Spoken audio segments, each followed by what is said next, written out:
joys and laughs in all that I create. For decades, my father carried a little notebook everywhere he went. He used it for note-taking, list-making, and planning. I used to tease him about it, but as it turns out, he was just ahead of the bullet journaling trend. Today's concept of bullet journaling stems from designer Ryder Carroll, and you can learn more about his methods on bulletjournal.com. Like my father's notebooks, these bullet journals are a highly customizable approach to organizing your life.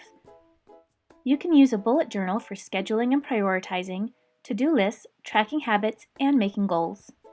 Today I'll show you how I set up a bullet journal. You only need a couple of things to get started. Your journal will be handled daily, so look for one with a sturdy cover and secure binding. I chose a Leuchtturm 1917 journal with dotted pages.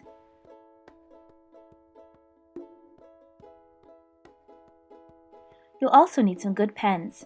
It's pretty disappointing when your ink accidentally smears or bleeds through onto other pages, so you'll want to invest in a few high-quality pens. I recommend trying a Pigma Micron PN by Sakura.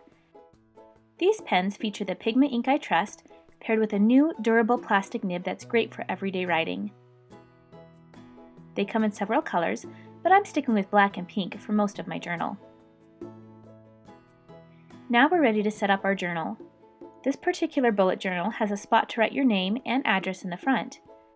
That's followed by an index or table of contents. If your journal does not have a printed index, you'll want to save the first 3 or 4 pages to serve as your index later.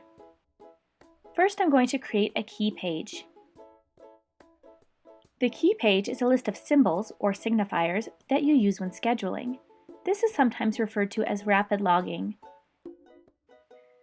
You can use standard symbols like these, or you can come up with your own. When you have a task to complete, place a dot by it. If you're currently working on that task, you can put a slash through it. When you're finished, turn it into an X to show it's been completed. If a task on your list doesn't get done that week, you'll want to migrate it to the next week, unless you decide it isn't important, and then I like to use a delete mark to show it's been cancelled. I also use a cloud to symbolize an idea I want to think about, and a smiley face to note things that made me happy that day. Feel free to customize your key in a way that works for you. Use the next 2 pages for your future log, which is just a fancy way of saying yearly calendar. This provides a big picture view. I'm drawing a mini calendar of each month. Since I live from weekend to weekend, it makes more sense for me to start my weeks with Monday instead of Sunday. Use the dots as guidelines. I'm using different colored pens to mark holidays, birthdays, anniversaries, and vacations.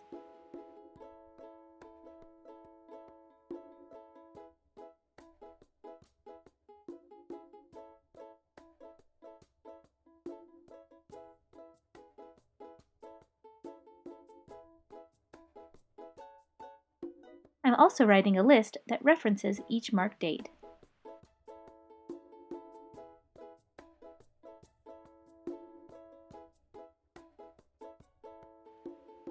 Now we'll create some tracking pages. Some people call these collections or modules. These are pages dedicated to important projects or goals that you'll work on throughout the year. You may want to create one for your blog, or your fitness goals, or home improvement projects. I like to reserve 2 pages for each item I'm tracking. I've created a tracking page for my website made by Marzipan. I need an area to list project ideas.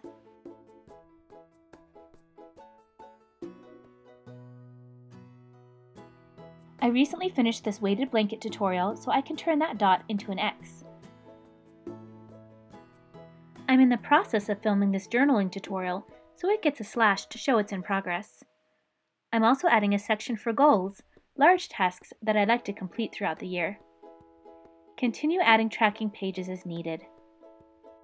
Now I should mention that some people get fancy with their bullet journals, using stencils, adding stickers and washi tape, even painting. While those journals are pretty, they're also high maintenance. I recommend choosing a format that's both enjoyable and sustainable for you. I like to add a nice title to each page, and maybe a few doodles if the mood strikes. I'm jumping straight to my weekly logs next. Some people like to add a monthly log first, but I found that between my future log and my weekly logs, I didn't really need one.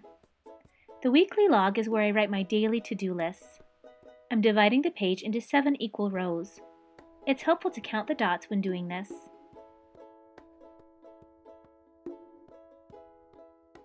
Then I like to separate my home and work tasks.